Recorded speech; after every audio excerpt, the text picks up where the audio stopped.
Welcome to my 2 cents. Thanks to Baladé Black, I've just completed an intensive virtual class online, and I am still in conversation with the students from the course. And I've noticed that there is, even though questions may be worded different, there is kind of a repetition of questions, and they are the same questions that I was asking back in the day when I was working towards being a full-time artist and first living as a full-time artist. And some of the questions are questions that I have today.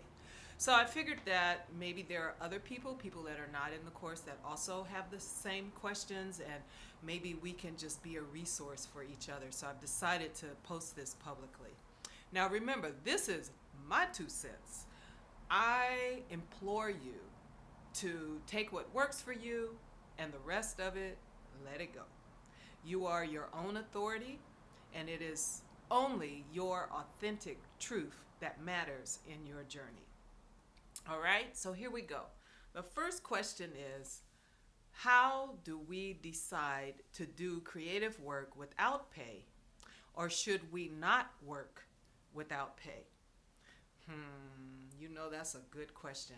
And I think just like all things, it's complicated, it's very individual, and it depends on what is your authentic truth inside of the journey that you are in right now. But if I were to generalize, what I'd say is I feel that we are in different phases in our lives as artists. And there is a beginning phase where maybe you haven't really shared work that much. You're definitely feeling like you're still growing in your voice and in your confidence. And I would say at that point, do everything. Your job is to care for the work. So be mindful that you must protect the work and care for it. And in doing so, you are caring for and protecting yourself and your future contributions to the world. So I don't think that you should just necessarily put your work out there willy-nilly, but if something feels like an authentic opportunity to challenge yourself, to be in community, to grow, to learn, to get your voice out there, and it feels in your gut like something you want to do, at the early point in your career, just say yes, and just know that, artists that share their work, sometimes we fall down and fall out and fail miserably. Sometimes we fly and we shine. Everything is an opportunity for growth. So no matter where you are in your journey and what you are doing, you must have in place ways to care for yourself and to nurture and love yourself and your artistic voice and path. So that means you got to make family. You got to make chosen artistic family. You got to make family with people that you intentionally nurture over the years, and that can be the folk that you call on and just say, look, I just tried this thing. It was god awful, and I feel like I can't get up. And those people will lift you. They're the same people that you can call and say, oh, I kicked that thing, I did that thing, and they will witness with you and celebrate with you. They are the people you call you sit with when you have creative questions and conversations that you need to have. They are your family. So it may take a while to find those people in the early part of your career, but when you find them, in your gut, you'll know. And perhaps it'll be trial and error. Sometimes you think you're going to be in a artistic family with people that you find out later you got to let go. Always honor your deepest intuition. Always know that it is your job to take care of the work. And in doing so, you are taking care of yourself and what you will later offer the future. I think there's another phase.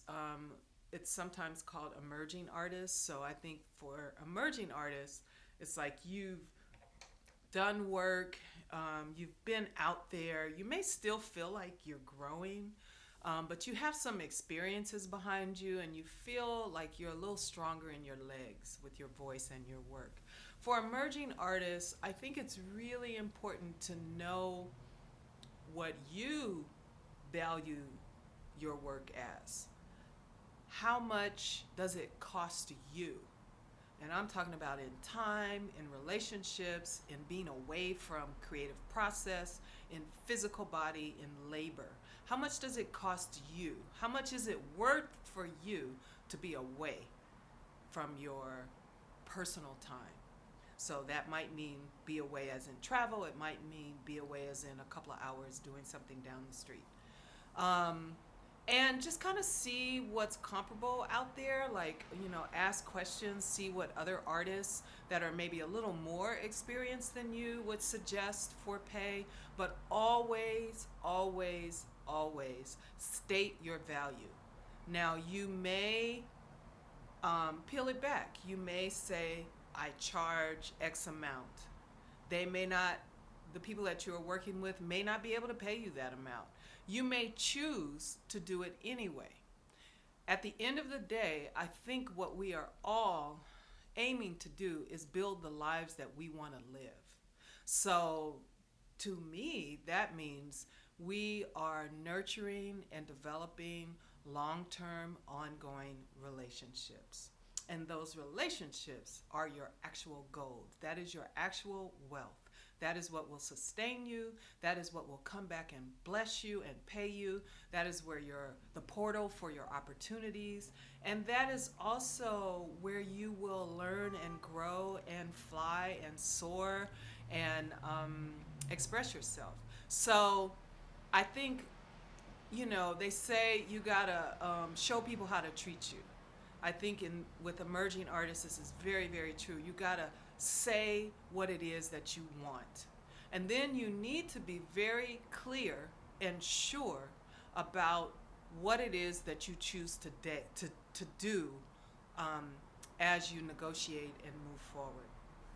I think with emerging artists too, a lot of times we are needing to produce our own work. We are needing to create our own opportunities. And that means you're paying for that. So I think another piece of it is, what is the life you want to live, and how will you sustain that life financially in a way that is healthy, joyous, loving, and free? Your prosperity is more than your money. Your time is part of your prosperity, your health, your mental wellness, your relationships, your physical body, your spirit, your dreams. And sometimes we are really rich in one aspect of our prosperity, and sometimes we really struggle in another. And sometimes we lift up one part and we fall down in another part. It is a journey. It's called life, and we're here to grow and to learn. And then I think that there's another aspect in one's journey. Sometimes you're still called an emerging artist. Sometimes that's convenient because then you can apply for things. Because, maybe you have tons of experience, but maybe you haven't had a full run of a show, or you haven't had a certain kind of exposure. So you're more experienced than you were, but you're still not where you want to get to. And I think definitely at that point, building, sustaining, nurturing, loving, prosperous relationships, caring for your physical health, minding your time, lifting your spirits, being in deep, constant communication with your artistic family and with the partners, because by this point you should have built a posse of supporters and presenting partners and people that really believe in you, and just really loving and nurturing those relationships, and raising your fees, whatever they are and may have been, making sure that you're taking care of yourself so that you can sustain a healthy, good life.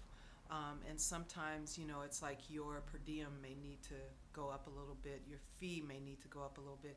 Maybe you can't be on the road as much as you used to be. Or maybe you have a full-time job that helps you pay for things that are precisely what you want to do. But I guess the real deal is make sure that you have built sustainability that is rooted in true prosperity, which is about love and joy and connection and freedom and self-expression, and health and wholeness and goodness. And it's about relationships. And money matters. So ask for your money. And then if people can't pay you what you have asked for, then you decide, because the relationships at the end of the day are also really, really, really important. So that's my 2 cents. I'm going to drink my hot turmeric milk. I drop a little decaf in there just because. And I'll see you next time. All right. Blessings.